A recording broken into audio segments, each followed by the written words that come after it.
so maybe we can pull on. I will wait. I will wait a few minutes. 5 to 7 minutes. I have to say I was impressed in this great conference how on time sessions start. I arrived at 9:02 this morning at the technical session, and it had started exactly at sharp 9. So bravo to the organizers, So I was trying to be on time now, but I was asked to wait 5 minutes because people are still having lunch.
No, abhi banta hai, sir. Please be seated, everyone.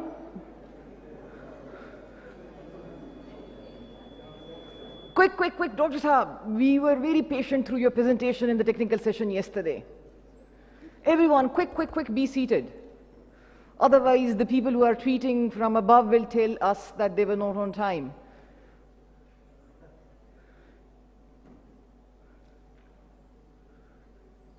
Can we applaud one another for being here right after lunch? A big round of applause. I cannot hear it. No. Louder than this. All yours, sir. All yours.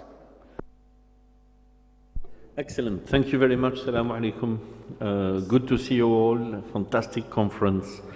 My name is Najib Al-Hassin. I'm the country director for the World Bank, and I'm very happy to have to chair this exciting panel on opportunities for firms to grow. And I'm happy to have with us Mr. Mohammed Ahmed Zubair, who's the chief economist in the Planning Commission of Pakistan, Mr. Turab Hussain, associate professor at LUMS, Mrs. Zahra Aslam, who's an economist with the World Bank here in Pakistan, and Mr. Omar Siddiq, who's senior research economist at PIDE. So, very important topic. Growth comes from firms, whatever forms they take. We've talked earlier today about the role of the state. I want to focus this discussion today not only on the opportunities for firms, but more importantly, what's the role of public policy to enable firms to grasp the opportunities for growth. But let me start by asking Mr. Zubair, from the governance perspective, if you can tell us a little bit, how do you see the growth perspective in Pakistan? Where will it come from in the future? What types of firms will drive the growth we are all hoping for? Thank you, Naji. Assalamu alaikum, everyone. As you probably know, Pakistan's economic contraction, we reversed that in a rather V-shaped fashion from minus 0.4% in fiscal year 20 to 3.5% in fiscal year 21. And this story is well known. So let me share the government's perspective on what has happened in the last few months, particularly the first quarter of this fiscal year. So the fiscal year 22 started with the positive prospects, and there was a robust recovery in aggregate demand, which is evident from rise in imports, car sales, consumer credit, electricity consumption, and the budget of the fiscal year 22 also contributed both from the current expenditure and the development expenditure to support the continuation of the economic recovery which was observed in fiscal year 21. The output of Kharif crops is set to post another record production.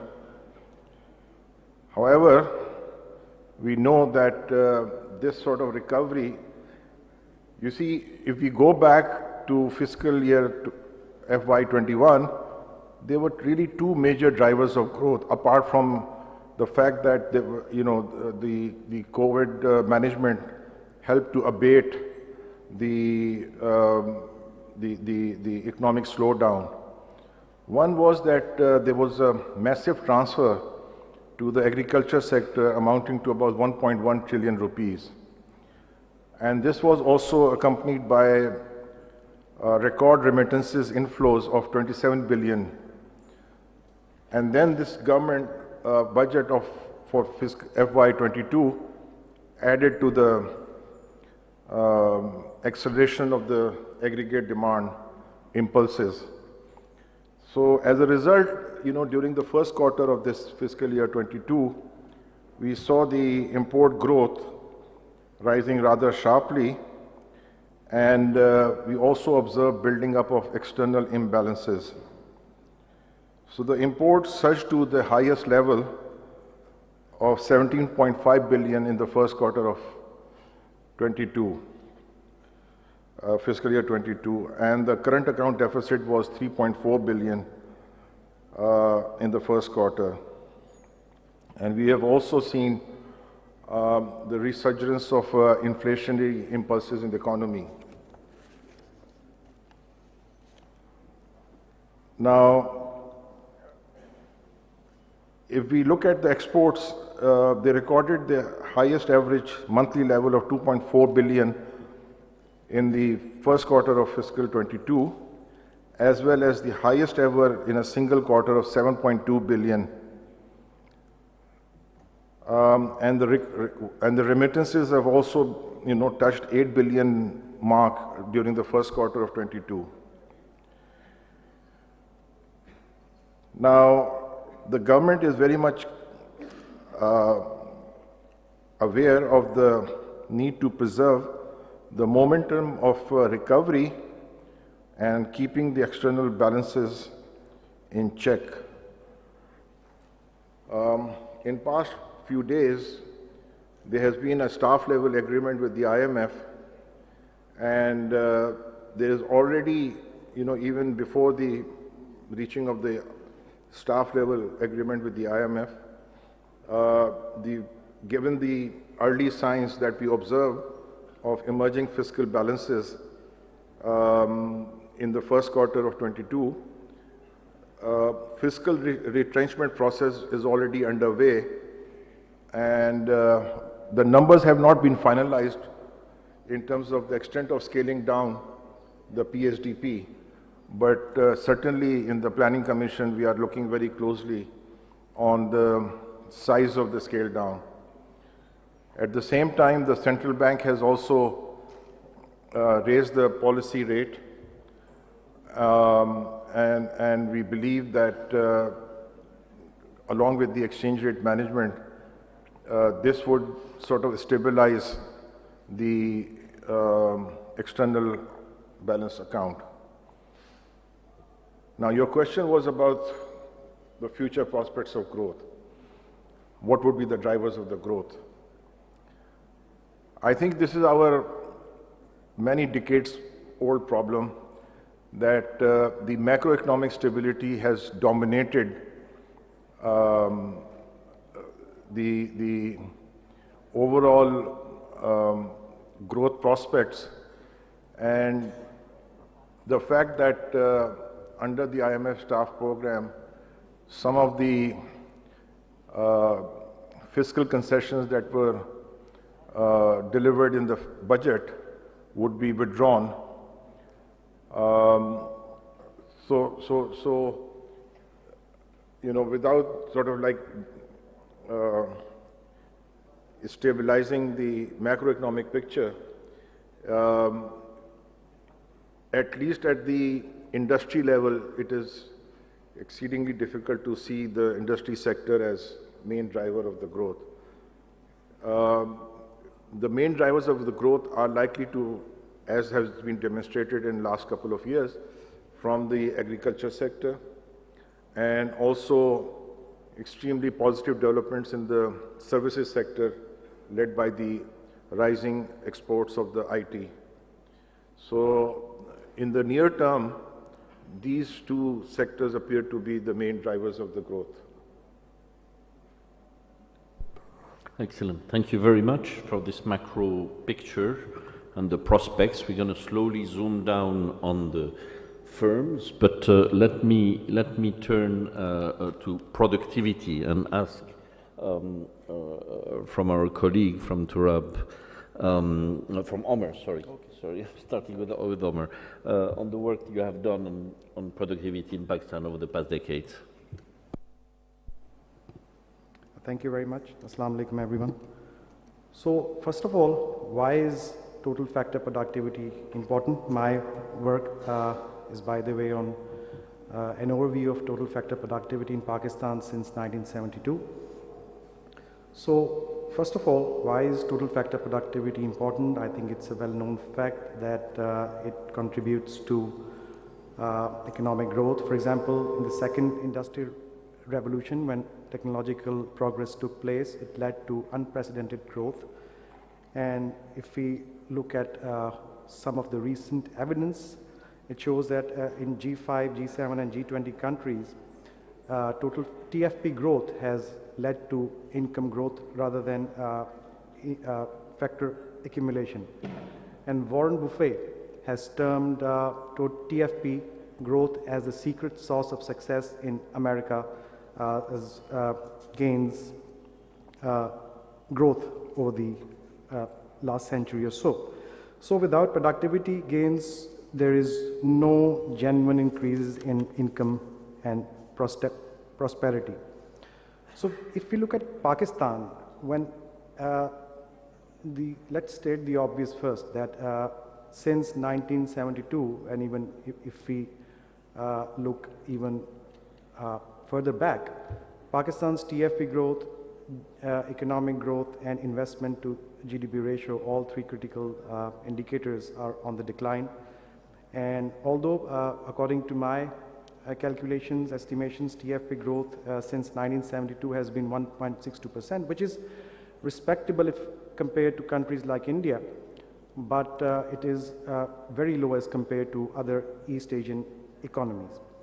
So whenever there has been TFP growth, there has been surge in economic growth, although it does not establish causality, to establish causality, we have to look into deeper determinants. But the literature and other countries' experiences show that TFP growth leads to economic growth. And there is a study by City GPS India which shows that in 60% of the cases they looked at, whenever a country has grown at, whenever a country's TFP has grown at 3% or higher, their GDP has grown at 8% and above.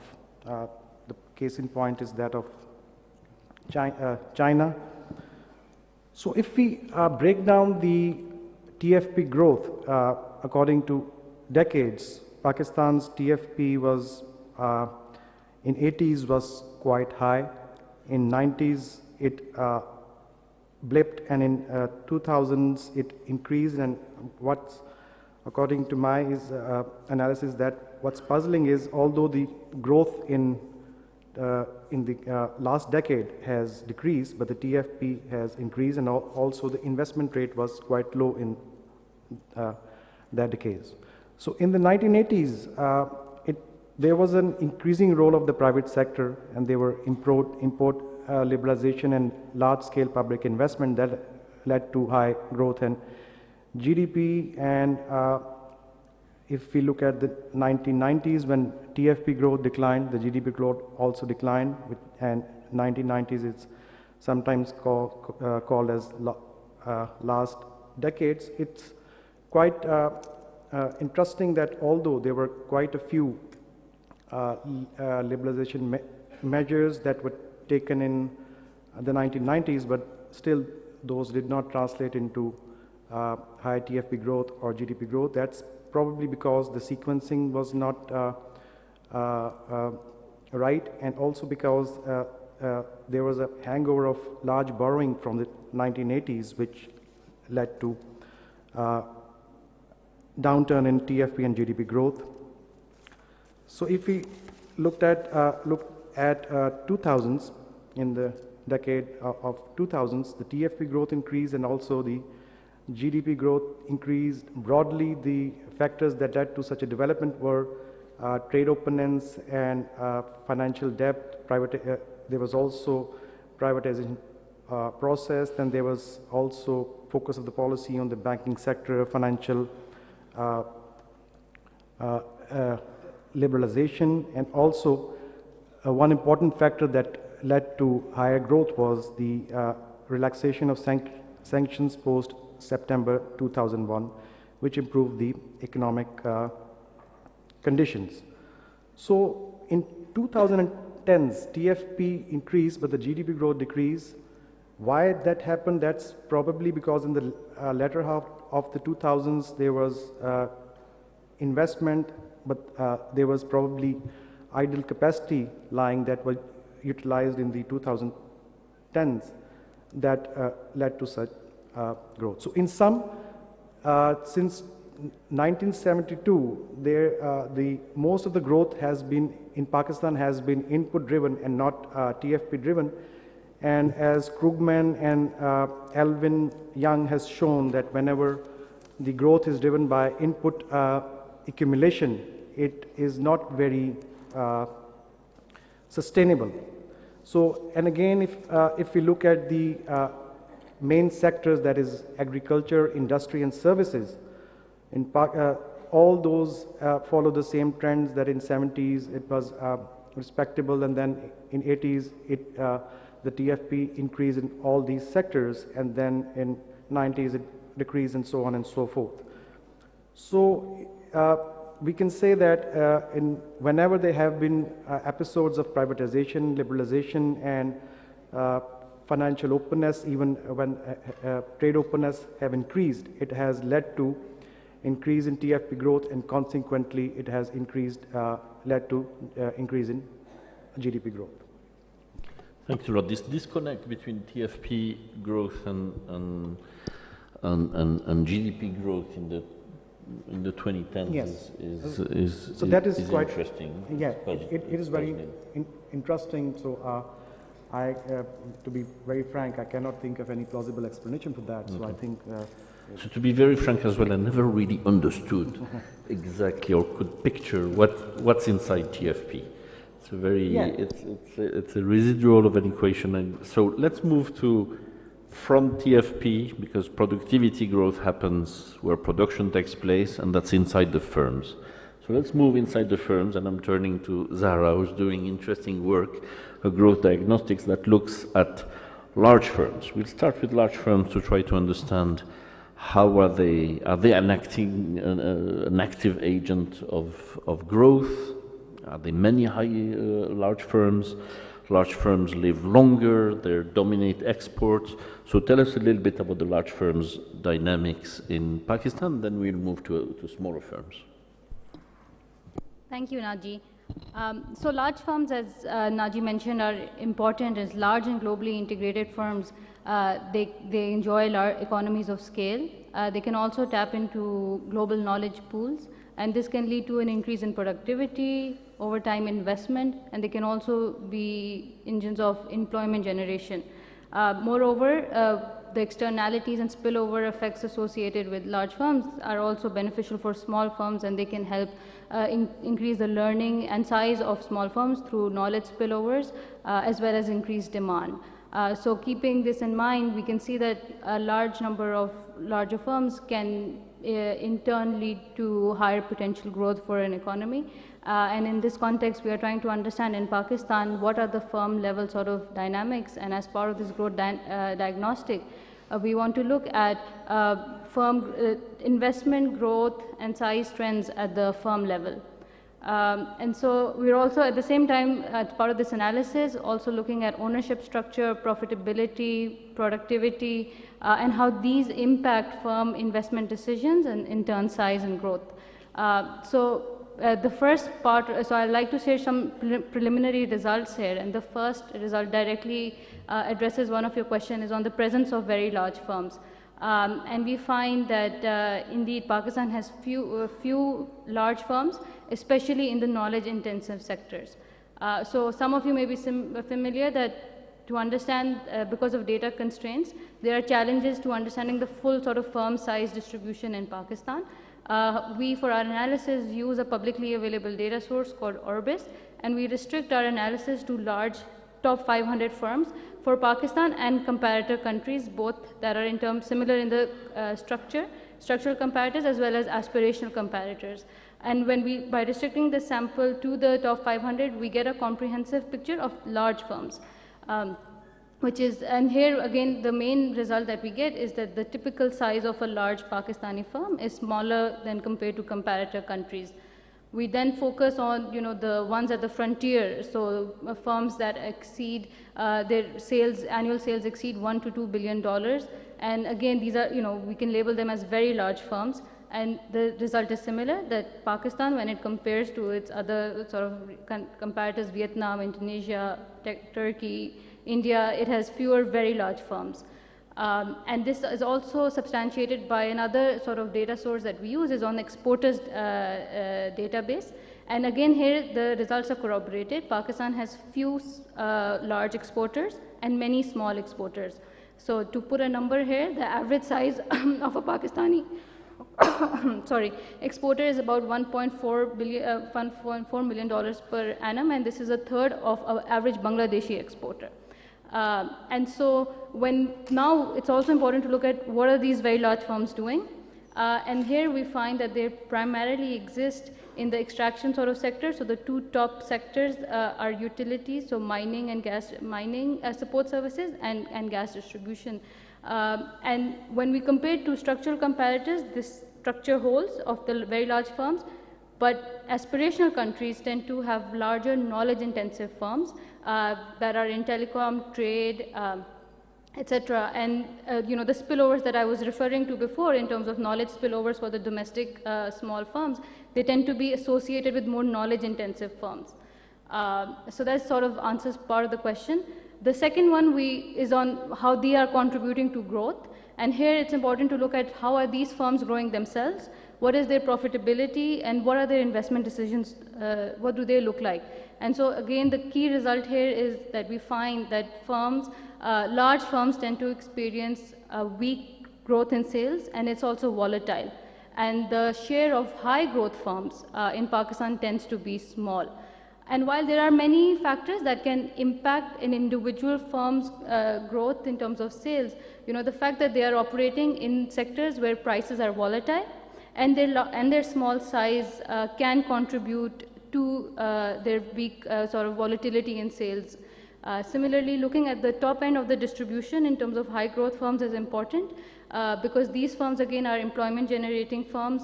They also have vertical links to other firms in the network, and they also reflect what are the dynamics for a business in the country. And again, we find that Pakistan's share of high growth firms is lower than in comparator countries. And so this has direct impact on investment decisions for firms. So the next part is to look at, are firms investing more? And we see that when growth in sales is weak, investment also tends to be lower. So Pakistan's average sort of capital growth of these top 500 firms is lower than comparator countries. A similar analysis on the capital stock of listed firms on the stock exchange show that their capital stock actually depreciates over time, because their annual investment does not cover their sort of depreciation costs. And so there could be a shrinking of capital stocks. And this has direct impact on productivity. So firms that will grow large, that will invest more, will benefit from economies of scale and are likely to grow more productive over time. And the benefits of TFP have already been discussed earlier.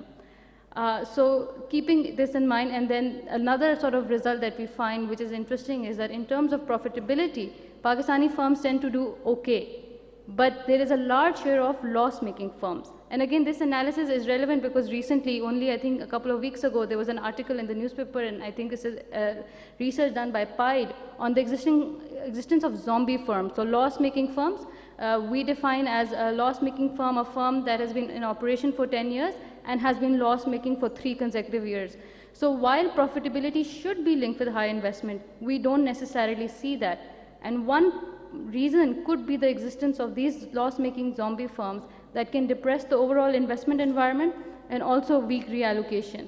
And then looking at these zombie firms, we find that they tend to be state-owned or family-owned. And this points towards sort of corporate governance issues or budget constraints that they face. And these are the loss-making firms that we see. So overall, when there are small and few large growing firms, this has a direct impact on employment generation and having more labor in the formal sector. Thank you. Excellent. Thank you very much, Sahar. When will the study be published? So that all the audience will... So we are expecting to publish this by June next year. So yes, okay. We will... So one may ask, we'll move to SMEs, but I just want to have... Please. I need to ask a question. Go ahead. Zara, do you think this zombie firm phenomena has also to do with the prudential regulations of the central bank, in the sense that if the bank have to recognize non-performing loans portfolio, then there is a provisioning that needs to be done, and it gets adds to the cost of the financial intermediation.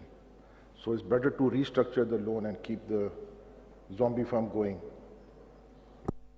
So I think that's a very important question that we also are trying to raise, that why do these firms continue to exist year on year, and why are they able to get the budget that they need? And again, I think part of this could be through the prudential regulations, but also the structure, as we identified that family-owned firms tend to have more loss, tend to persistently be loss-making. So now that is a question of why these family-owned firms continue to get credit, and again, why can they restructure loans and still survive even though they're loss-making? Thank you. I appreciate, Mohammed, that you asked the question focusing on the policy environment, because after all, why would the size distribution of firms matter? Why are you focusing on large firms and then on SMEs?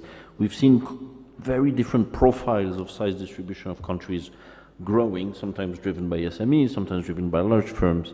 But when you hear analysis that shows that you have, among the large firms, fewer ones, some of them very profitable, others making sustained losses without exiting the market, These are signs of insufficient competition, probably insufficient entry and exit, which is at the core of growth accelerations across countries. And we know, speaking of large firms, we know it matters for the exports. That's consistent finding over the recent years, that across country exports tend to be very concentrated in a few large firms. So performance of large firms actually matter, but SMEs matter as well. So tell us about your work on SMEs, the picture of SMEs in Pakistan. What's an SME, and how are they doing?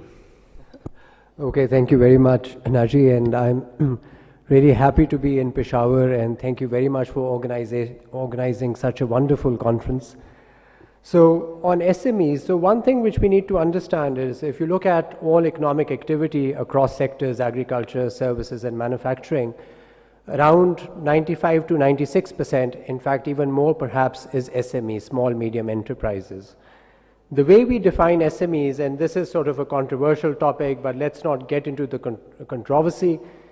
The State Bank definition is that anything which is $850 million rupees less annual turnover and 250 employees less is an SME. Okay, so that means almost 98% of economic activity in the country.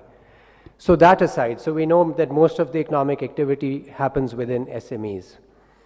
Now, to look at performance of SMEs over the years, let me take a sort of a bird's eye view and longitudinal way of looking at that performance. So first thing which one looks at is the distribution across, that how many have graduated from small to medium and from medium to large. So a snapshot of that comes from the Census of Manufacturing and Industries, which was conducted in 2005, and the latest one was in 2015-16. Results have just come out. And I was just looking at that, and well, surprisingly and also interestingly, 94% to 95% of firms are, in 2005, manufacturing firms were small enterprises, and 2015-16, the percentage remains the same. So the graduation from small to medium and medium to large has been really, really low in the country. That is one sign of dynamism or lack of dynamism. The second thing which one looks at in terms of performance, again looking at a macro picture or a bird's eye view, is looking at export to GDP or Pakistan's export share in world exports. And what we see here, that yes, you might have had periods where exports have gone up slightly compared to our average, but over a 30-year period, it's fairly stagnant and static. Okay? Then third, if you look at your product space, say in manufacturing, you want to look at what sort of products you produce. Go back 30 years, look at it today, it hasn't changed that much. So that's been pretty static. You look at Hausman, students are here, you look at Hausman's complexity index, some excellent rich data there. You look at Pakistan 20 years ago, 20 years now, today, again, your product space has not changed. So we have not diversified. So we're stuck at the low end of the value chain. We're not integrated into the global value chains and so on. So that's just performance. Now, looking at sort of it a bit deeply from bird's eye view, going into a more microscopic, if you may, view. So we did a study, this was some time ago, and we were looking at what appears to be a dynamic cluster in Pakistan. You all have heard of the Golden Triangle. You know, you have Gujarat, Gujranwala, Wazirabad, Sialkot. 27-28% of your industry is there. It's a hub of exports also. So we asked this very simple question from firms. It was a quantitative and qualitative exercise, trying to figure out why is it that they don't grow? Why is it that small firms don't become medium and medium find it hard to become large? And we came across some interesting results, and I'll just very briefly share them with you. So we looked at, within light engineering, we looked at the fans industry, which is around Gujranwala, Gujarat, Wazirabad, and sports good industry, which is in Sialkot. And although they are neighboring districts, you know, it was as if there were two different worlds altogether. So the fan industry, with the exception of 3 or 4 players, which take almost 70% of the market, the residual is distributed among small players. Average size employees around 8 to 9. The proprietor or the owner, by and large, is from a laborer became a proprietor or an owner. No access to credit, does not know how to do accounts, so does not even know whether the firm is profitable or not, has access to credit from the informal market, which is at a very high rate. There's price competition, so the whole effort is to try and get cheaper inputs and absolutely no standardization, sell to the domestic market. You'll find very few players within that category who are able to graduate and become exporters. Generally speaking, they're just supplying to the domestic market. And then you have succession issues. You know, down the second, third generation, diseconomies of scale happen. There's absolutely no question of professional management. So they disintegrate. So very, very low survival rate. So, you know, they exist for 10, 15 years, then they'll die out. So that was the story of the fan industry. Now you go across this other district, Sialkot, and it was so illuminating. And here we're doing a comparison within Pakistan. We're not looking at Pakistan and other countries. So, you know, outward oriented, very focused on the international market. We interviewed proprietors in the sports code industry. General trend was you moved from a trader to an owner, to a manufacturer. Okay, so through trading, they got their contacts, and they were in a cultural milieu also of sort of having these international linkages, which I'm sure helped. Average years of education, a college degree generally, very, very innovative. You've all heard of, I shouldn't be naming names, but here, forward sports. So there was a time when the soccer industry got into problem because of child labor laws. And notwithstanding whatever the government did was completely ineffectual, trying to sort of, again, come up with thermobonded balls, which China used to manufacture, and we did not have technology. But here's one firm which came up, reverse engineered, came up with this technology, and now we're back in the market. We're now exporting soccer balls worldwide, and in the last World Cup we featured majorly in that. Anyway, so completely different characteristics just across the border, just a different district. Then you look at the surgical industry. Now that's also a cluster which seems to be sort of doing well, but it's interesting to see that one of the reasons why that cluster is here in Pakistan is because we have a comparative advantage in a particular skill. We've traditionally had labor which does grinding and polishing. Now that's a huge health hazard, and the second generation, the shagirds, are not willing to go into the market. So the cluster was really, you know, they were worried that what's going to happen if this generation of worker goes, they'll be in a soup. And imagine if someday, like China came up with thermobonded technology and that hurt our sports goods sector. If someday a country, maybe neighboring China, comes up with a technology for polishing and grinding these surgical instruments, then this cluster is going to disappear. So, you know, you have stories of vulnerability and stories of perseverance and success across. So that's my 2 cents, just to give you an illustration of what things look like in the Golden Triangle. Excellent. It was very, very, very enlightening. Very, very enlightening. Let's move to the second part of the discussion to focus on what governments can do or should not do or should intervene, possibly at the firm level to spur productivity growth. So let me start with Omer. Anything that the government should do to spur productivity at the firm level?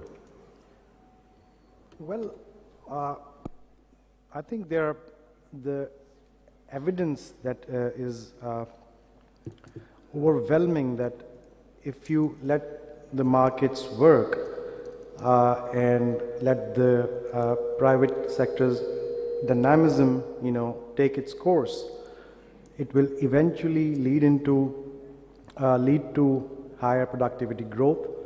And there is literature available that shows that if you deregulate and the government's intervention is decreased. By the way, PIDE research has shown that government's footprint on Pakistan's economy is to the tune of 60 to 80%. So that's huge. So that leaves very little resources for the private sectors and very little role of the private sector to work efficiently.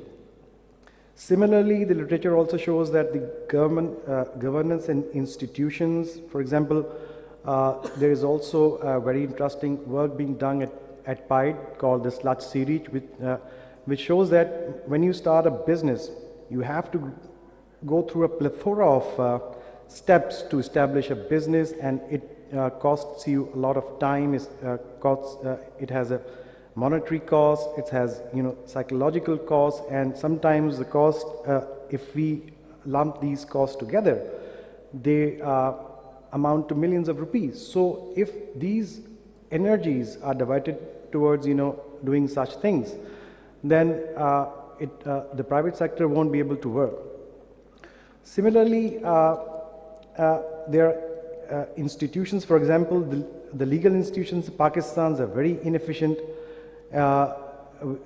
We looked at the amount of time it takes to conclude a litigation in Pakistan. It is usually around 25 years. So again, it diverts energy and resources towards doing these things.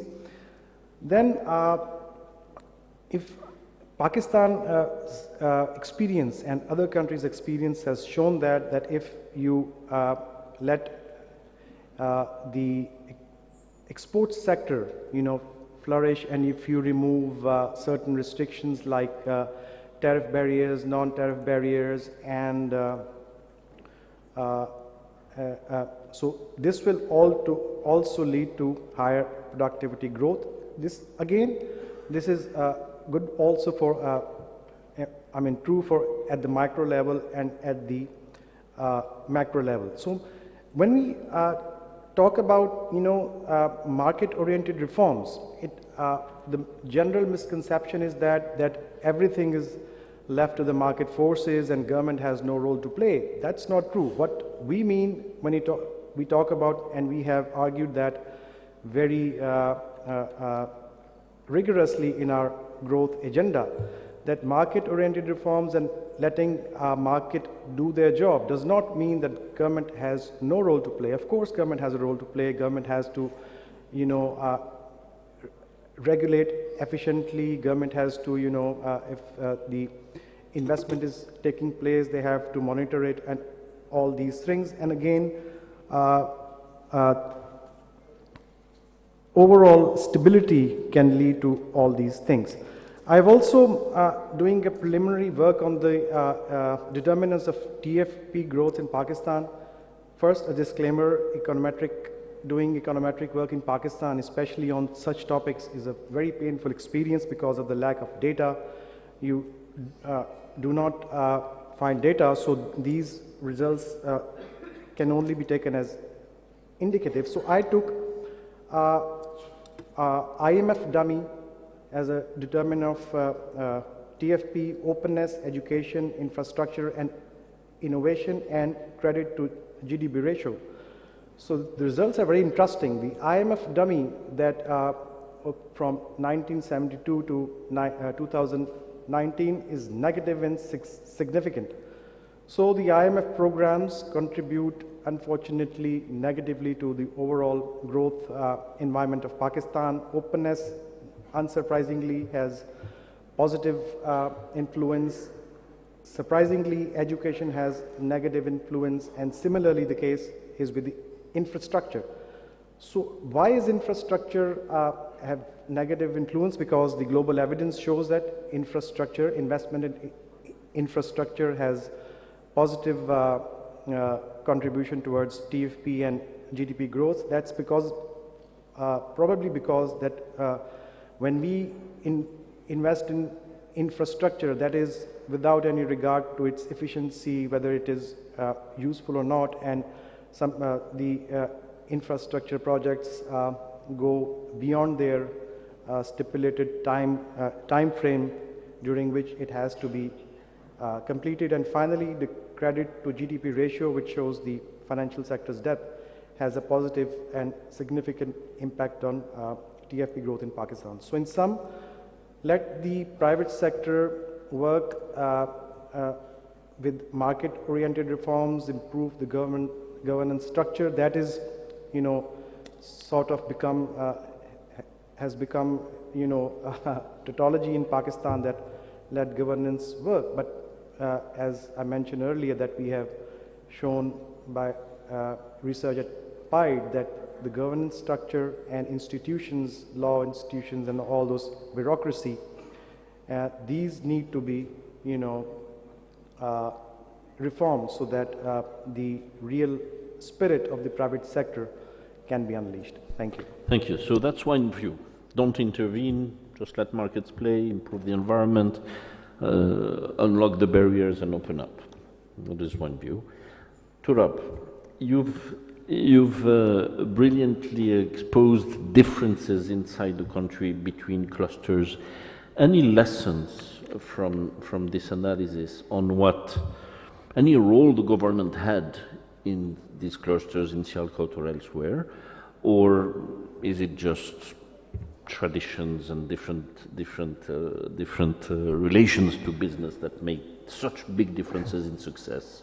So and what the government could do, if anything. That's a very good question. I'll go back to another piece of work which we did around a decade ago, and this was for the federal government, and it was industrial policy of Pakistan. So when you say industrial policy, people think, oh my God, it's heterodox, but it was very different. But anyway, so during the time when we were doing it, we were in the middle of a major electricity crisis. You'd remember, many hours of shortages and so on, and industry was really suffering. So we had to do field work, and we went around all the major clusters, cities, wherever the industry was, met the chambers, met the associations. Now, one thing which came out, which is sort of in some sense tries to capture the question you asked, is that they used to say that we just give us electricity and just forget about us. So in the case of this country, if you see a manufacturing enterprise or any enterprise functioning, it's despite the government. It's despite the government. So when you say policy, the first thing which they think about is some form of maybe regulation or whatever. So unfortunately, there's a lot of skepticism in the private sector when you talk about the government. The general view is, leave us alone and we'll do our work. But we don't live in that environment. We have governments, we have regulations and so on. Now coming to SMEs, we recently again did this SME work. It was an SME policy in 2018. It's in some form of implementation now. But it worked under certain principles. The first principle, and these are basic economics 101, that government intervention has to be there only if there's a market failure. If there's an externality, if there's a market failure because of information asymmetries, whether that be in the labor market, in skills acquisition, in the credit market, so government comes in to correct that market failure. Secondly, government comes in to supply infrastructure, necessary public goods. You can have public-private partnerships there also, but there.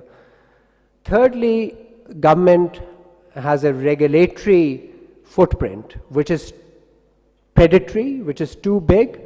We have some excellent work, and I'm pleased to quote that, the sludge economics done by PIDE, which I think everybody should read, which goes into the detail of the cost in terms of time and monetary cost of getting something as simple as an electricity connection. So the third aspect was looking at the regulatory environment. And I'm going to just follow up on what Umar said. So one of the key policy recommendations which we put forward was what is called the regulatory guillotine. Now, regulatory guillotine is the way it is implemented is through an act of parliament which happens at both the federal level and the provincial level. Okay? And it covers all types of regulations which impact economic activity in the country within the provinces and at the federal level. Okay? So in 2019, Punjab actually passed the Smart Regulation Act. It's in somewhere in implementation stage. I don't know where they are with it. But our major recommendation was to have this regulatory guillotine. Now, how do you work with this regulatory guillotine? So you ask 3 to 4 fundamental questions. 1, whether a regulation is legal. 2, whether the regulation is necessary. 3, regulation is business friendly. And 4, if there's a fee or license involved, how expensive it is. So, and there are 3 tiers of implementation. One is the department in question, whether that be the labor department, the environment department, or some other department, they, once it is passed, they go through themselves. They look at redundant regulations or regulations which are harmful to industry, to firms, and they strike them off. Then the second tier is it goes to the private sector representative. And the third tier is there's an external evaluator. Now, if you pass that law, and if there's no timeline, these things would never be implemented because the government has absolutely no incentive of doing it. Okay? So we feel that if something like this, a regulatory guillotine, is actually implemented in the country, which deregulates, and we're not saying completely, there are certain regulations which are important, but regulations which are completely redundant, are there for centuries, literally for 100 or 50 years or more, okay, which have no relevance now, they should get rid of them. So I think that's my 2 cents on. All right, so there's consensus on this side of the table. Just get the government out of the way, deregulate. There seems to be no particular SME policies needed. So so horizontal. I'm the moderator. Horizontal intervention. Just apologies for this. Which is the same as so the regulation is going to have a disproportionate effect. It's going to, a large firm or a medium firm is going to be able to handle FPR or notices from FPR. Small firm won't be. Understood. So convergence on this side. By the way, I'm no fan of regulatory guillotine at all, but I shouldn't express my disagreements as the panel moderator. But it has failed in other countries. I hope it will work here because there's an ongoing reform guillotine exercise.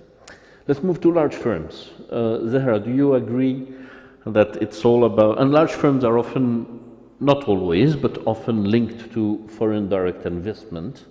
Do you agree there's nothing the government should really do there except to simplify and improve the overall environment, get electricity to flow, or should the government have active intervention to attract FDI or to support certain large firms in certain sectors, which many countries do and have done in the past?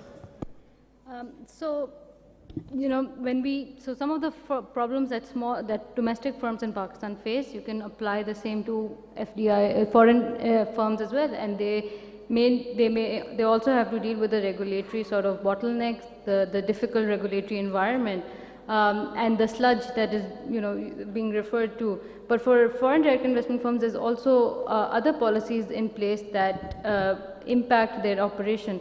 So just to sort of illustrate, foreign direct investment is regulated by 2 acts, the Investment Act of 1976, Protection Act of 1992, and a foreign policy of 2013. And so while the policy is liberal, it protects and, you know, guarantees certain protection mechanisms to investors. It's not binding, it's a policy, whereas the act is. And these acts and the policy, they can be differences in what they're saying and how they apply to firms. So, you know, the policy says firms can invest in any sector. The act says that they can invest in sectors where there's no primary government presence. The policy says they don't need an NOC. The act says that, you know, in practice they tend to need a security clearance that can take months. So I will say, you know, what this suggests is that there needs to be a harmonization of policies. So, so whatever differences and discrepancies between the act and the policy that adversely impact foreign investing firms should be addressed. And it looks fairly simple, but it still exists. The other is that, you know, the legal sort of dispute regulation and contract enforcement, the same way that it impacts domestic firms, also impacts foreign firms. So a survey of overseas sort of investors chamber indicates that firms report that the average time taken for a dispute resolution is more than 5 years. And as mentioned, dispute resolution is accompanied by tangible costs as well as intangible costs, and especially if there are cases which are high, foreign investment cases which are high visibility and get a lot of the traction on news, they can adversely create a negative impact. And for Pakistan, with the security conditions being largely not favorable, this can directly impact investment. So here, to a large extent, I agree that the solution is to simplify and harmonize existing policies, but the government can play a role as well. And here I'd like to sort of illustrate the role that sort of an investment promotion agency can play, and in facilitating investment, so helping develop links with investors, also helping them come and navigate the country, addressing their complaints, so redressal mechanisms, and the role that regional trade agreements can play. So I think it goes hand in hand. So there are ways to simplify and make it easier for firms to operate, but then the government can also play a conducive role in attracting investment. And it's important to note that when we look at foreign investment trends in Pakistan, they are quite low. So average as a percentage of GDP, FDI has been less than 1%. And it's much higher in other countries. So we can say that it doesn't seem that Pakistan is catching up on FDI. It may actually be losing out. So there is a need to address it. And similarly, when it comes to large firms, firms may be staying small because there are size-dependent policies that adversely impact them. Okay.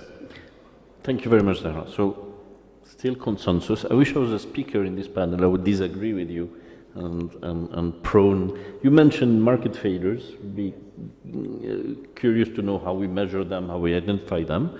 But there's plenty of interventions at the firm level out there. So it's interesting that you're all saying, no, government should just improve the overall environment, maybe soft intervention. So let me turn to Mohammed Saab and end with you before we open it for Q&A. All what we've heard should make your job at the Planning Commission easy. Any proposal you get that's spending money on firm-level interventions or SMEs or large firms, they're telling you, the rest of the panel, not me, is telling you should say no. Is that your view, or do you think government should intervene through industrial policy, through SME policy, in certain sectors to promote firm growth and productivity? Thank you, Naji.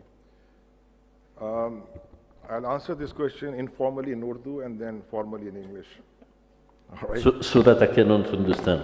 No, it's to communicate messages some key messages to the students. I'm sure they understand English, but I can be more effective in Urdu. मेरा ये ख्याल है कि as a society we are very confused, extremely confused. हमारा basically कोई paradigm नहीं है. एक set of principles जिस पे economic principles of policy जिस पे हम vast majority of the various organs of the state, civil society agree करते हो. एक तरफ हम चाहते हैं कि रियासत माँ जैसी हो, हर वक्त इंटरवीन करती रहे, हर काम में टमाटर की प्राइस क्यों बढ़ गई, चिकन की कीमत क्यों बढ़ गई, उसमें इंटरवीन करे. एक तरफ हम चाहते हैं कि गवर्नमेंट सॉवरेन गारंटीज दे 17% डॉलर रिटर्न्स की IPPs को ताकि बिजली आ जाए. एक तरफ मेरे पैनलिस्ट कह रहे हैं कि कोई रेगुलेशन नहीं होनी चाहिए क्योंकि SMEs और लार्ज स्केल. मैं पिछले दिनों एक फोरम में था, मुझे बड़ी हैरानगी हुई कि गवर्नमेंट का बड़ा अजीब सा सिलसिला है कि जहाँ रेगुलेट करना चाहिए वहाँ नहीं करते, जहाँ नहीं करना चाहिए वहाँ कर रहे होते हैं. तो जो सब स्टैंडर्ड इलेक्ट्रिकल और गैस प्रोडक्ट्स मार्केट में हैं उसकी इकोनॉमिक लॉस जो है, it cost around 1200 megawatts of electricity, equivalent to one Ghazi Barotha dam. तो अब अगर हम वो सब स्टैंडर्ड, तो ये आज सुबह जैसे तैमूर झगड़ा साहब कह रहे थे कि उन्होंने स्पेंडिंग प्लान बनाया and it was a very pleasant surprise for me कि he linked it with the revenue plan also. तो जनरली अगर आप देखें, हम सब चाहते हैं कि गवर्नमेंट इंटरवीन करे, यहाँ सब्सिडी दे, यहाँ कंसेशन करे, टैक्स कर दे वगैरह वगैरह। How will it fund? Tax revenue देने के लिए कोई तैयार, टैक्सेस देने के लिए कोई तैयार नहीं है। Now I know I am internalising doctor Nadeem sahab, but there has to be some balance of give and take. पाइड ने बड़ा ज़बरदस्त काम शुरू किया calculating the starting the sludge series. Doctor Nadeem sahab कहते हैं कि रिफॉर्म होना चाहिए, बिल्कुल सही है। डॉक्टर इरशाद हुसैन साहब कह रहे हैं कि मार्केट वर्सेस स्टेट की बिल्कुल कोई डिबेट नहीं होनी चाहिए, वो भी सही है। और बेसिकली एक कॉम्प्लीमेंट्री रोल है। तो यानी मैं I am just sort of मैं खुद कंफ्यूज हूँ कि हम चाहते क्या हैं, and I am just sort of highlighting this कि हमारी कोई एक ब्रॉड कंसेंसस नहीं है कि हम मार्केट इकोनॉमी में हैं या हम रियासत जैसी माँ चाहिए, क्या चाहिए मतलब। Now I'll move to a little bit of my formal response to your question. You see, Pakistan has to, this debate of really, I would like to take it to a very basic fundamental question, which is that I believe Pakistan requires an economic transformation of mindset, policy mindset. And this is primarily because we are stuck, as some of my panelists have mentioned, in a very suboptimal, low-level equilibrium of GDP growth. Total factor productivity is one example of that. And basically, we have lost our economic sovereignty. The mere fact that whenever our GDP growth exceeds 4%, we get into balance of payment problems, and we end up knocking on the doors of the IMF. And we are a repeat offender here, repeat offenders. So, we have had, over the past 30 years, various growth strategies in the form of various 5-year plans produced as a consensus document by the Planning Commission. But from early 1990s, Pakistan shifted to a market economy structure, and therefore I am arguing in the Planning Commission to revisit the 5-year planning cycle, and in fact we are more or less converging to a view to have a shorter 3-year transformation plan. You see, so far the focus of such plans has been to direct investment resources to existing production structures to generate an increase in output. So this has led to taxes and incentives, tax incentives and subsidies to increasing aggregate output. It has continued to allow misallocation of resources to inefficient sectors.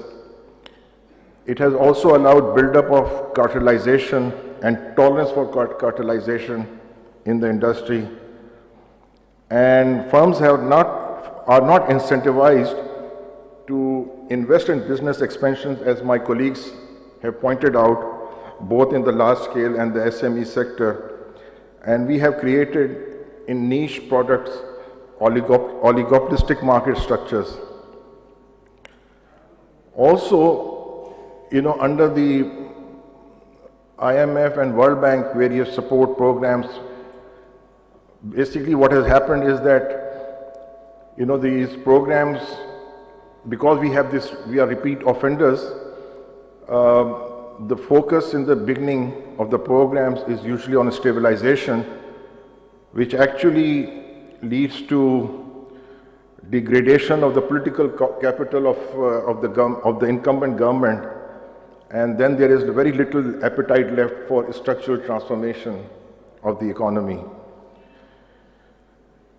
So Pakistan doesn't need a growth plan. What we need is an indigenously developed economic transformation strategy that focuses on incentivizing investments in productive sectors and expanding product space in the export market. Ishra Saab this morning was talking about entry-exit barriers and contract enforcement. I would pick his message and say that we should develop an appetite for creative destruction in the economy. We need to develop tolerance for driving out inefficient firms and creating a space for efficient firms. I think of late, there was one word which has now gone out of fashion in policy circles, general discussion in the media, something called sick industries. A few years ago, there used to be very high-powered committees of the central bank, of the FBR, and all sorts of heavy-duty arms of the government dealing with the sick industry phenomena. It's a very particular word that we have, adopted in Pakistan. I believe over the past few years, I have not seen this kind of discussion going around. So hopefully, as a society, we are now discarding this notion of revival of the sick industries. Of course, private sector love this business. They get their debt write-off, they get their debt restructured. So there's a whole set of rent-seeking activities around this barrier to exit.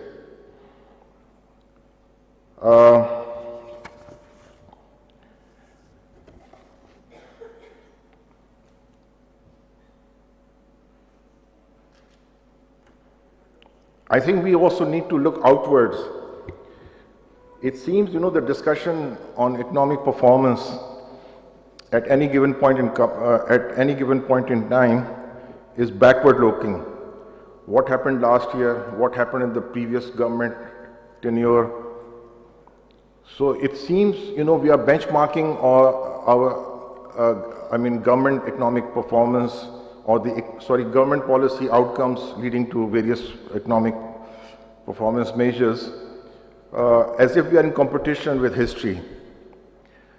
What we need to is to reorient, in my view, our thinking to compete with other countries. Countries like Vietnam, Malaysia, Thailand. Turkey is perhaps not a good example, but in some ways, it has had very robust industrial policy and export promotion policy. So there are a number of countries which have really accelerated their per capita GDP growth, and we need to benchmark our economic planning, economic outcomes in competition with some other countries. For the benefit of this forum, in the Planning Commission, we did a little exercise, which was that if Pakistan was to adopt somehow TFP growth numbers of Vietnam and ceteris paribus, invoking ceteris paribus assumptions, it would take 38 years for Pakistan to converge to the Vietnamese GDP per capita. 38 years. So our suboptimal economic performance has been intergenerational, and our recovery would also be intergenerational. That's all. Thank you. Excellent. Thank you very much. So no growth plan for Pakistan. Move to 3-year transformation plan. Focus on diversifying the product space. I should note that To achieve that, for those of you who attended the Mahbub al-Haq lecture yesterday by Danny Roderick, it was not specific to Pakistan, but at the end, his end slide to do exactly that was full of, you should intervene, you should subsidize certain sectors, you should intervene at the firm level to spur productivity, which is a bit in contrast to the unanimous statement I heard in this panel. But these agreements are good, debates are good, especially in academic conferences like this. So let's open it up. We have 20 minutes, so we can have a rich exchange. The floor is open. I'll take a first round of 3-4 questions from the audience and distribute them to the panel, or they can volunteer as well. Floor is open. Assalamu alaikum, sir. Thank you. I am Hassan Umar and I represent Islamia College Peshawar. I am the final year student of Islamia College Peshawar, BS Economics. Actually, my question is relating to the comparison between these SMEs and large firms. Well, one of them is protecting these SMEs and another is protecting large firms while computing for the GDPs. Now, my question is that assume that, for example, both is having extreme productivity in one case. But have you ever noticed in the trade firms, for example, in Karachi port, our ship has been, I think, 14 days, 14 days they spent on the, on port. 14 days they spent on port just for the tax clearance, right? So if assume that their productivity is already at extreme point, but we have that barriers in our trade partners, and the ship which is at Singapore, for example, they have cleared our barriers in less than 5 minutes. So please comment on that. Thank you. So we have the lady there and then the gentleman here. All the way on the third row on the left. Behind you. Yes, thank you.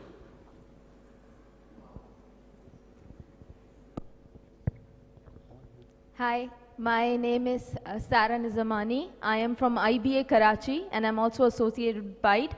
I'm very happy to see the first woman on stage, so thank you for adding a woman on stage. Thank you. I want to comment by Mohammad Zubair Saab. Sir, you mentioned that real drivers of growth for future are agriculture and services. And undoubtedly, the government is keen or rather desperate to help both. But when it comes to helping by policy, we can see that the government has a remarkable ability to hurt the already existing markets. For example, in agriculture, the wheat support price for this year was 1,800 for 40 kgs, announced by the federal. At the same time, the same government is importing wheat on 2,600 rupees per 40 kgs. And then we wonder, why do we have a national shortage? Similarly, in services, our freelancers, despite having one of the poorest infrastructure of internet in the world, they are doing remarkably well, and there's no device ownership. The device ownership for laptops and computers is less than 10%. So instead of giving them opportunities, the government right now is thinking of new ways to tax them. There's a word that was used in the newspaper, crackdown for the freelancers. So what is the kind of signal that we are giving to this remarkable market?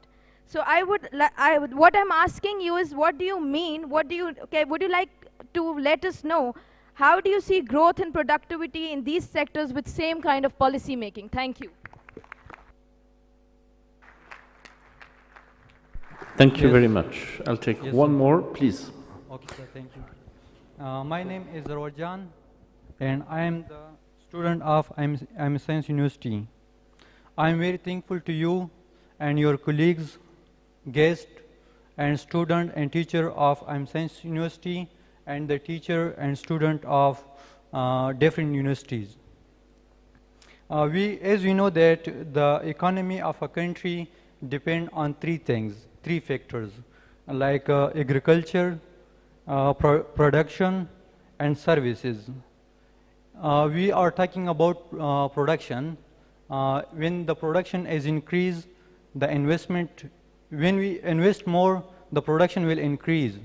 And when the production is increased, the GDP of a country will be increased. So my question is that the expected return, let's say we are talking about interest. When the interest increase in a state, in a country, it discourages the investor to invest in a production. So my question is that isn't it good that the state reduce the interest rate? And what are the disadvantages if a state reduce the interest rate? Thank you. Thank you very much. Very clear. Please. My name is Ghayasul Haq. I'm Dean Faculty Management Science, Sarad University. I have some simple, straightforward question, and mostly I will say to be responded by Chief Economist, Planning and Development Division. During your discussion, you have touched upon those points. First of all, I see that you have mentioned that prices are rising, our currency is depreciated, and then we are taking policy measures. Where is our forecasting? Why we can't foresee these things in advance? Why it was not possible for us to see in about 3-4 months earlier that this current account deficit will re-emerge and we will not go to Saudi Arabia for help? There's absolutely missing anything about, we always go for a reactionary policies. When current account deficit arises, then we start talking about it. When inflation rises to this point, we start talking about it. I have yesterday seen there are some excellent macroeconomic models built by Pakistan Institute of Development Economics. Why we can't work together and forecast these things in advance and suggest policy measures well in advance to control these things? When we are always in the mess, we start making policies, and these policies will not work. My second point is, you have mentioned something about growth of Pakistan. Though you have, in a way, solved the problem, that it will be an intergenerational solution. It will take years and years, automatically growth will take place. I remember yesterday there was a presentation that during 1960 we achieved the highest investment GDP rate of 21%, and as a result there was 7.1% GDP growth. We have also similar high growth rate during 1980s, during their period, it was between 6% and 6.5%. We have again some kind of stability during around 2000 when Afghan war started. All these periods was dependent on flow of foreign aid from America. When we are going to stand on our own foot, can you tell me as a Chief Economist of Planning and Development Division, even today we are talking about game changer, CPEC. CPEC is from China, not from Pakistan. We always rely, we always look for help from outside. In 1965 to 1985, the first perspective plan was made that we will be no more dependent on foreign capital by 1985. Again, a perspective plan was made in 1988 to 2003 that we will get rid of foreign capital. And we are still standing at the same place, at the same problem. Still we are asking, Chinese will come to help us, Saudi Arabia will come to help us, and why America is not help us? When we are going to do to ourselves, what the Planning and Development Division is really doing? Has Planning and Development Division has any role in the economic development of Pakistan, or it is only looking for foreign aid always? Thank you very much. My question is a bit long, but it is straightforward. Thank you. So maybe the last one. I'm taking fine.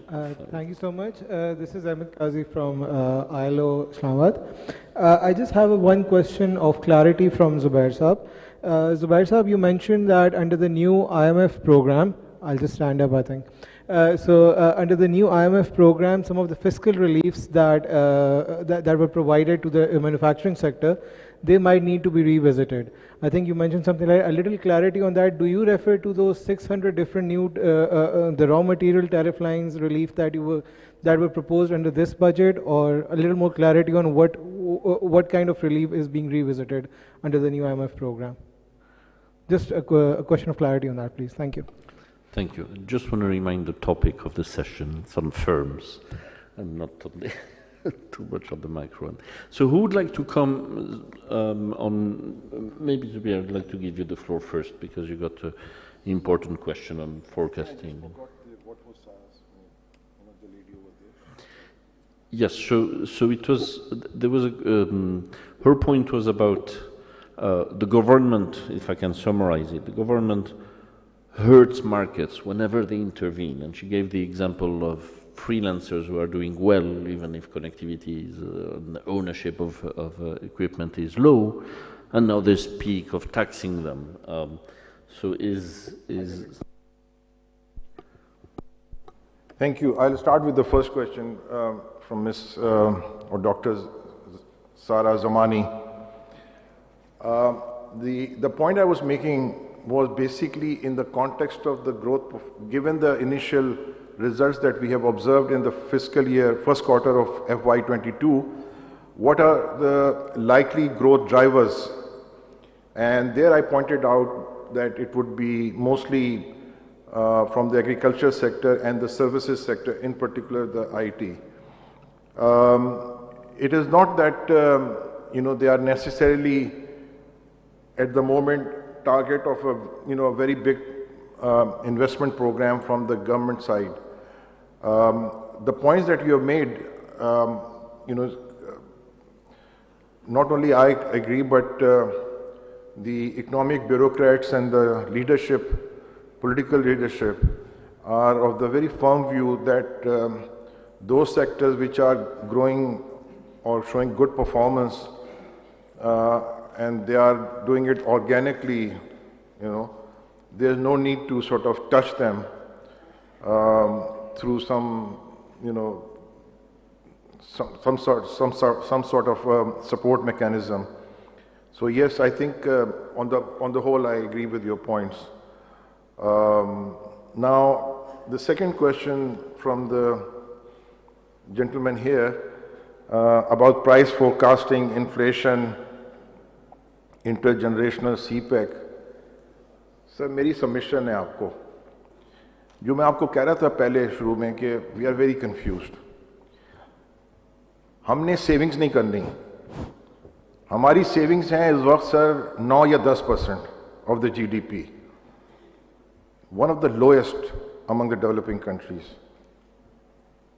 ठीक है, यानी हम 92-93% जो है ना वो current consumption अपना output का खा पी के फारिग हो जाते हैं, जबकि आप बाकी किसी भी मुल्क का देख लें, ईस्ट एशिया का, साउथ एशिया का, सबकी सेविंग रेट जो है ना 15, 18, 20% प्लस हैं। तो पहले तो ये सोचे ना कि एज ए नेशन हमने अच्छा पहनना है, अच्छा रहना है, अच्छी गाड़ी चलानी है, यानी इस तरह से करना है, ये सेव करना है, क्योंकि इकोनॉमिक सॉल्वेनिटी आती है सेविंग्स से सर, मेरी राय में। आप यूएस एड पे डिपेंडेंट नहीं होंगे, आप सऊदी अरेबिया की एड पे डिपेंडेंट नहीं होंगे, आप चाइना के सीपैक पे डिपेंडेंट नहीं होंगे। आप अपना सेविंग रेट बढ़ाइए, बच्चे कम पैदा करें, पॉपुलेशन कंट्रोल करें, सेविंग्स रेट बढ़ाएं। जब तक सेविंग्स रेट नहीं बढ़ेगा, जो भी गवर्नमेंट हो, they would have to look for these short term palliatives. CPEC हो गया, अफगान वॉर हो गई, फलां फलां, जो भी मतलब उस वक्त का सीजन का अपॉर्चुनिटी है। तो we as a nation, as a society have to decide what kind of economic principles we need to follow.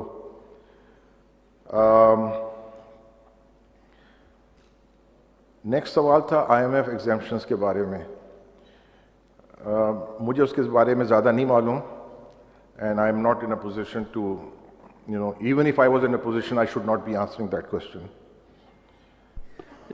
And I think the final question was about the IT sector. नहीं, I think it was from that was covered. Maybe just one point I'd like to answer, then I see Dr. Nadim has a question. I mean, first on your point, the gentleman on barriers to trade and the delay to clear goods in the ports. I think this is in line with what we heard here in the panel, saying this is, instead of intervening, they're directly improving this kind of services of how fast goods are cleared, will contribute to improve competitiveness. So totally agree with you. There was a question also on the interest rates that hurts investment. I'd like to make a point on this. It's a topic we haven't discussed here, which I think is critical for firms. It's access to credit. So yes, there's some elasticity of investment towards the level of interest rates, and it's a complicated question. There's trade-offs, and I won't comment on the monetary policy aspect of it. But the important thing, I think, which is more fundamental, is that credit markets and intermediation is not working in Pakistan. If you look at the profile and the number of firms who have access to credit for investment, many firms are excluded. So I think there's the price and cost of interest aspect to it, but the bigger problem, in my view, is how much the market is segmented and how intermediation is weak, in the sense that so many firms are just excluded. They don't even have access to that interest. They just don't have access to investment, to credit for investing or even working capital, probably because of lack of incentive of banks to lend to those segments. So I think that's a bigger issue, in my view, than the actual cost of interest in the functioning of credit markets. Nadim, you had a question. Yeah, sorry, I don't have a question as much as a couple of comments that I want to raise. One is the whole debate between the market and the government. We at the PIDE have been trying to labor very hard to set the debate slightly differently. It's not markets or government, it's about the quality of both. And I think that's the message that Danny Roderick was giving yesterday too, and the message that many people have talked about, that somehow we have to get the quality of the government and the market going, and the determining factor is the government. I think so that's a very important thing to think about. And we've debated it, but we really don't take it seriously. How do we fix the government? And Danny talked about it a lot yesterday. How do we, and Mahbub in the morning, and day before yesterday, Atiq as well, that we need to get the structure of the state as well as the market in consonance with the technical change. And that brings me to the second point. We're looking at firms rather statically. That there's a firm and we take them, compare them across countries, which is a good econometric exercise done by the young lady from the bank. But the key thing is we need to look at our stock market carefully. And Naji, this relates to the comment you made too. We recently did an analysis of the KSC 100 using the balance sheet data. And we found something very interesting, that this is a very peculiar stock market, where the government firms dominate the market. The largest firms are the government firms. The second largest firms are the multinationals. British American Tobacco, for example, sometimes even larger than government firms. And British American Tobacco only has I think 1 or 2% interest here, the rest is outside. And some of the multinationals are even getting themselves removed from the stock market. They've been put into the stock market compulsorily. Our large firms are in the stock market, but they are owned by families, very small families. Mahbub al Haq long time ago said it was 22 families. We have now looked at the stock market. There are 31 families own the stock market. So it's a very oligopolistic structure. And what are the barriers to competition? We tried to understand that. One of the key issues is that the corporate governance structure here is very crony. There are a small number of bankers and a small number of retired civil servants or something who play the game of corporate governance. They jump from board to board. The boards are very well connected. When you looked at network analysis, they are very well connected boards. So there's very little competition going on. The second thing that we note is there is really no corporate takeover market. That's why you have zombie firms, because the barriers to takeovers are very large. When we heard Atiq day before yesterday, a Silicon Valley entrepreneur, one of the most famous Pakistani entrepreneurs, he gave us his history where he jumped 10 firms. 5 of them have died. So there is a movement in the Dow Jones average and the S&P average, which we don't have here. We've got very static firms. Engro has been there through history, and so are other firms. So we have to figure out what is it that's keeping the market structure static. Zubair Saab also mentioned, Turab also mentioned, the market structure is very static. This is where we come in, that the role of the government is important. And both you and Naji and the chief economist also talked about credit. But our analysis suggests equity market may be more inefficient than the credit market. So we were looking at the Modigliani-Miller, which doesn't seem to work in Pakistan. Equity seems to be much more expensive than debt. Why is that? So does that indicate that interest rate should go up much more? Because when the market complains of interest rate rises, the large firms complain of interest rate rises, but they never seem to unlock their equity because they want to keep the family structure of the firm intact, right? So with the result that some firms, you don't find any equity trading on the market is very liquid.